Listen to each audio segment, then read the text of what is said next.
ದೇವರ ಪರಿಶುದ್ಧ ನಾಮಕ್ಕೆ ಸ್ತೋತ್ರವಾಗಲಿ. ಈ ದಿನದ ದೇವರ ವಾಕ್ಯ ಜಕಾರಿಯ ಬರೆದ ಪ್ರವಾದನೆ ಗ್ರಂಥ 1ನೇ ಅಧ್ಯಾಯ 17ನೇ ವಾಕ್ಯ. ಮತ್ತೊಮ್ಮೆ ಹೀಗೆ ಸಾರು, ಸೇನಾಧೀಶ್ವರ ಯೆಹೋವನು ಇಂತೆನ್ನುತ್ತಾನೆ, ಇನ್ನು ನನ್ನ ಪಟ್ಟಣಗಳಲ್ಲಿ ಶುಭವು ತುಂಬಿ ತುಳುಕುವುದು. ಯೆಹೋವನು ಇನ್ನು ಚೀಯೋನನ್ನು ಸಂತೈಸುವನು, ಯೆರೂಸಲೇಮನ್ನು ಮತ್ತೆ ತನಗಾಗಿ ಆರಿಸಿಕೊಳ್ಳುವನು. ಹೌದು ಪ್ರಿಯ ದೇವರ ಮಕ್ಕಳೇ, ಇವತ್ತಿನ ದೇವರ ವಾಕ್ಯದಲ್ಲಿ ನಾವು ಗಮನಿಸುತ್ತಿದ್ದೇವೆ. ದೇವರ ವಾಕ್ಯವು ಸ್ಪಷ್ಟವಾಗಿ ಬರೆಯಲ್ಪಟ್ಟಿದೆ. ಮತ್ತೊಮ್ಮೆ ಹೀಗೆ ಸಾರು, ಸೇನಾಧೀಶ್ವರ ಯೆಹೋವನು ಇಂತೆನ್ನುತ್ತಾನೆ, ಇನ್ನು ನನ್ನ ಪಟ್ಟಣಗಳಲ್ಲಿ ಶುಭವು ತುಂಬಿ ತುಳುಕುವುದು. ಯೆಹೋವನು ಇನ್ನು ಚೀಯೋನನ್ನು ಸಂತೈಸುವನು, ಯೆರೂಸಲೇಮನ್ನು ಮತ್ತೆ ತನಗಾಗಿ ಆರಿಸಿಕೊಳ್ಳುವನು. ಪ್ರಿಯರೇ, ಮೊದಲನೇದಾಗಿ ನಾವು ನೋಡ್ತಾ ಇದ್ದಾವೆ, ಮೊದಲನೇದಾಗಿ ತನ್ನ ಪಟ್ಟಣಗಳಲ್ಲಿ ಶುಭ ತುಂಬಿ ತುಳುಕುವುದು.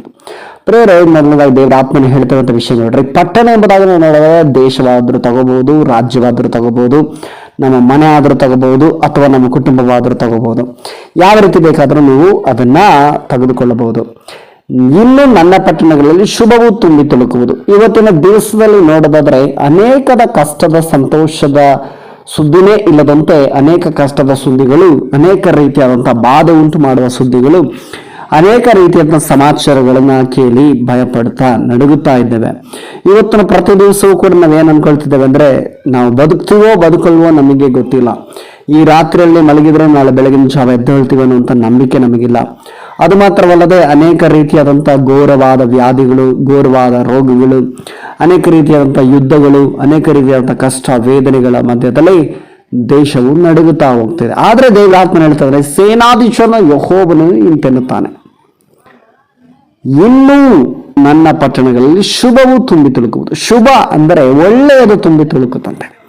ಇವತ್ತಿನವರೆಗೆ ಕೆಟ್ಟದ್ದನ್ನೇ ನೋಡ್ತಾ ಇದ್ರೆ ನಿಮ್ಮ ಜೀವಿತದಲ್ಲಿ, ನಿಮ್ಮ ಕುಟುಂಬದಲ್ಲಿ, ನಿಮ್ಮ ದೇಶದಲ್ಲಿ, ನಿಮ್ಮ ರಾಜ್ಯದಲ್ಲಿ ಅನೇಕ ರೀತಿಯ ಕೆಟ್ಟದುಗಳನ್ನ ನೋಡ್ತಾ ಇದ್ರೆ, ಕೆಟ್ಟದುಗಳನ್ನ ಕೇಳಿಸ್ಕೊಳ್ತಾ ಇದ್ರೆ, ಇನ್ನು ಮುಂದೆ ದೇವರು ಆ ಕೆಟ್ಟದನ್ನು ತೆಗೆದುಹಾಕಿ ಶುಭವನ್ನ ಉಂಟು ಮಾಡ್ತಾನೆ, ಅಂದ್ರೆ ಒಳ್ಳೆಯದನ್ನು ತರ್ತಾನೆ. ಎರಡನೇದಾಗಿ ಯೆಹೋವನು ಚೀಯೋನನ್ನು ಸಂತೈಸುವನು. ಇನ್ನು ಏನ್ ಮಾಡ್ತಾನಂತೆ? ಚೀಯೋನನ್ನ ಸಂತೈಸ್ತಾನಂತೆ, ಅಂದ್ರೆ ನನ್ನನ್ನ ನಿಮ್ಮನ್ನ ಸಂತೋಷ ಪಡಿಸ್ತಾನೆ. ಇಷ್ಟು ದಿವಸ ದುಃಖ ಅನುಭವಿಸಿದ್ರಿ, ಅನೇಕ ವೇದನೆಗಳು, ದುಃಖಗಳು, ಕಣ್ಣೀರುಗಳು, ಅನೇಕ ರೀತಿಯಾದಂಥ ಕಾರ್ಯಗಳನ್ನ ಅನುಭವಿಸ್ತಾ ಇದ್ವಿ. ಆದರೆ ಅದನ್ನೆಲ್ಲವನ್ನ ದೇವರು ತೆಗೆದುಹಾಕಿ ಸಂತೋಷವನ್ನ ದೇವರು ಕೊಡ್ತಾನೆ. ಅದಕ್ಕೆ ದೇವರ ಯೆಹೋವನು ಇನ್ನು ಚೀಯೋನನ್ನು ಸಂತೈಸುವನು, ಯೆರೂಸಲೇಮನ್ನು ಮತ್ತೆ ತನಗಾಗಿ ಆರಿಸಿಕೊಳ್ಳುವನು. ಪ್ರಿಯ ದೇವರ ಮಕ್ಕಳೇ, ಯೆರೂಸಲೇಮ್ ಪಟ್ಟಣವನ್ನ ಮತ್ತೆ ತನಗಾಗಿ ಆರಿಸ್ಕೊಳ್ತಾನಂತೆ. ಪ್ರೇರಲ್ಲಿ ನಾವು ಅನೇಕ ಸಮಯ ಅಂದುಕೊಳ್ತೇವೆ, ದೇವರು ನನ್ನನ್ನು ಆರಿಸ್ಕೊಂಡಿದ್ದಾನೋ ಇಲ್ವೋ, ನಾನು ಮಹಾಪಾಪಿ, ನಾನು ಪಾಪ ಮಾಡಿಬಿಟ್ಟಿದ್ದೀನಿ, ಮಾಡಬಾರ್ದ ಪಾಪ ಮಾಡಿದ್ದೇನೆ. ಅನೇಕರು ಹೇಳ್ತಾರೆ, ದೇವ್ರ ಹತ್ರ ಹೋದ್ರೆ ದೇವ್ರು ಸೇರಿಸ್ಕೊಳ್ತಾರ, ದೇವ್ರು ನನ್ನನ್ನು ಉಪಯೋಗಿಸ್ತಾರ, ದೇವ್ರು ನನ್ನನ್ನು ತಳ್ಳಿ ಬಿಡ್ತಾರ, ದೇವ್ರು ನನ್ನನ್ನು ಕ್ಷಮಿಸ್ತಾರ, ಯಾರು ಮಾಡಬಾರದಂಥ ಪಾಪಗಳನ್ನು ನಾನು ಮಾಡಿದ್ದೇನೆ, ನಾನು ದ್ರೋಹಿ, ನಾನು ಪಾಪಿ, ನನ್ನ ದೇವ್ರು ನಿಜವಾಗಲೂ ಆರಿಸ್ಕೊಂಡಿದ್ದಾನ ಅಂತೇಳಿ ಅನೇಕರು ಇವತ್ತಿನ ದಿವಸದಲ್ಲಿ ಗೊಂದಲದಲ್ಲಿ ನಡೀತಾ ಇದ್ದೀರಾ. ದೇವರ ಆತ್ಮನ ಇವತ್ತು ನಿಮ್ಮೊಟ್ಟಿಗೆ ಹೇಳ್ತಿದ್ದಾನೆ, ಯೆರೂಸಲೇಮನ್ನು ಮತ್ತೆ ತನಗಾಗಿ ಆರಿಸ್ಕೊಳ್ಳು. ದೇವರು ನಿಮ್ಮನ್ನು ಮತ್ತೆ ತನಗೋಸ್ಕರ, ಅಂದ್ರೆ ದೇವರಿಗೋಸ್ಕರ ನಿಮ್ಮನ್ನು ಆರಿಸ್ಕೊಳ್ತಾನೆ. ಈ ಲೋಕದಲ್ಲಿರುವ ರಾಜಕೀಯಕ್ಕೋಸ್ಕರ ನಿಮ್ಮನ್ನು ಆರಿಸ್ಕೊಳ್ತಿಲ್ಲ, ಈ ಲೋಕದಲ್ಲಿ ಕೆಲಸಕ್ಕೋಸ್ಕರ ನಿಮ್ಮನ್ನು ಆರಿಸ್ಕೊಳ್ತಿಲ್ಲ, ಈ ಲೋಕದಲ್ಲಿ ಬೇರೆ ಯಾವುದೋ ಒಂದು ಕಾರ್ಯಗಳನ್ನು ಮಾಡುವುದಕ್ಕೆ ನಿಮ್ಮನ್ನು ಆರಿಸ್ಕೊಳ್ಳಲ್ಲ, ದೇವರಿಗಾಗಿ ನಿಮ್ಮನ್ನು ಆರಿಸ್ಕೊಳ್ತಿದ್ದಾರೆ. ಅಂದ್ರೆ ಸರ್ವಶಕ್ತ ದೇವರ ಕೆಲಸವನ್ನು ಮಾಡುವುದಕ್ಕೆ, ಆತನ ಸೇವೆ ಮಾಡುವುದಕ್ಕೆ ನನ್ನನ್ನು ನಿಮ್ಮನ್ನ ಆರಿಸ್ಕೊಳ್ತಾನೆ. ಮೊದಲನೇದಾಗಿ ನೋಡ್ರಿ, ಪಟ್ಟಣದಲ್ಲಿ ಶುಭ ಉಂಟಾಗ್ತದೆ. ಎರಡನೇದಾಗಿ ನಮ್ಮನ್ನು ಸಂತೋಷ ಪಡಿಸ್ತಾನೆ. ಮೂರನೇದಾಗಿ ನಮ್ಮನ್ನು ಆರಿಸ್ಕೊಳ್ತಾನೆ. ನೋಡ್ರಿ, ಮೊದಲು ಪಟ್ಟಣ ಚೆನ್ನಾಗಿರಬೇಕು, ಎರಡನೇದಾಗಿ ನಾವು ಸಂತೋಷವಾಗಿರಬೇಕು, ಮೂರನೇದಾಗಿ ಆಮೇಲೆ ದೇವರು ನಮ್ಮನ್ನು ಆರಿಸ್ಕೊಳ್ತಾನೆ.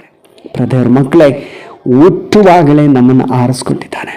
ಹುಟ್ಟಿದ ದಿನದಿಂದ ದೇವರಿಗೆ ನಮ್ಮ ಬಗ್ಗೆ ಗೊತ್ತುಂಟು. ಆದ್ದರಿಂದ ಮತ್ತೆ ತನಗಾಗಿ ನಮ್ಮನ್ನು ಆರಿಸಿಕೊಳ್ಳುವ ದೇವರು ನಮ್ಮ ಜೊತೆ ಇದ್ದಾನೆ. ಆದ್ದರಿಂದ ಈ ವಾಕ್ಯದೊಟ್ಟಿಗೆ ದೇವರು ತಾನೇ ನಿಮ್ಮೆಲ್ಲರನ್ನು ಆಶೀರ್ವಾದ ಮಾಡಲಿ. ಯೇಸು ನಾಮದಲ್ಲಿ ಪ್ರಾರ್ಥಿಸೋಣ. ಸರ್ವಶಕ್ತನಾದ ದೇವರೇ, ಯೇಸುವಿನ ನಾಮದಲ್ಲಿ ಇವತ್ತಿನ ವಾಕ್ಯಕ್ಕಾಗಿ ಸ್ತೋತ್ರ ಸಲ್ಲಿಸ್ತೇವೆ. ಈ ವಾಕ್ಯವನ್ನು ಮುಖಾಂತರ ದೇವರೇ ನಮ್ಮೊಟ್ಟಿಗೆ ಮಾತನಾಡಿದ ದೈವಿಕ ಕೃಪೆಗಾಗಿ ಸ್ತೋತ್ರ. ಹೌದು ಸ್ವಾಮಿ, ಮತ್ತೊಮ್ಮೆ ಹೀಗೆ ಸಾರು, ಸೇನಾಧೀಶ್ವರ ಯೆಹೋವನು ಇಂತೆನ್ನುತ್ತಾನೆ, ಇನ್ನು ನನ್ನ ಪಟ್ಟಣಗಳಲ್ಲಿ ಶುಭವು ತುಂಬಿ ತುಳುಕುವುದು. ಯೆಹೋವನು ಇನ್ನು ಚೀಯೋನನ್ನು ಸಂತೈಸುವನು, ಯೆರೂಸಲೇಮನ್ನು ಮತ್ತೆ ತನಗಾಗಿ ಆರಿಸಿಕೊಳ್ಳುವನು ಎಂಬುದಾಗಿ ಕರ್ತನ ಈ ವಾಕ್ಯದ ಮುಖಾಂತರ ನಮ್ಮೊಟ್ಟಿಗೆ ಮಾತನಾಡೋದಕ್ಕಾಗಿ, ವಾಕ್ಯದ ಮುಖಾಂತರ ಸಂಧಿಸೋದಕ್ಕಾಗಿ, ಈ ವಾಕ್ಯದ ಮುಖಾಂತರ ನಮ್ಮನ್ನು ಎಚ್ಚರಪಡಿಸೋದಕ್ಕಾಗಿ, ನಮಗೆ ದೃಢತೆಯನ್ನು ಕೊಟ್ಟದಕ್ಕಾಗಿ ನನಗೆ ಸ್ತೋತ್ರ ಮಹಿಮೆ ಸಲ್ಲಿಸ್ತಾ ಯೇಸು ಕ್ರಿಸ್ತನ ಅಧಿಕಾರಗಳ ನಾಮದಲ್ಲಿ ಪ್ರಾರ್ಥಿಸುವ ತಂದೆಯ ದೇವರೇ, ಆಮೇನ್, ಆಮೇನ್, ಆಮೇನ್. ದೇವರು ನಿಮ್ಮನ್ನು ಆಶೀರ್ವದಿಸಲಿ.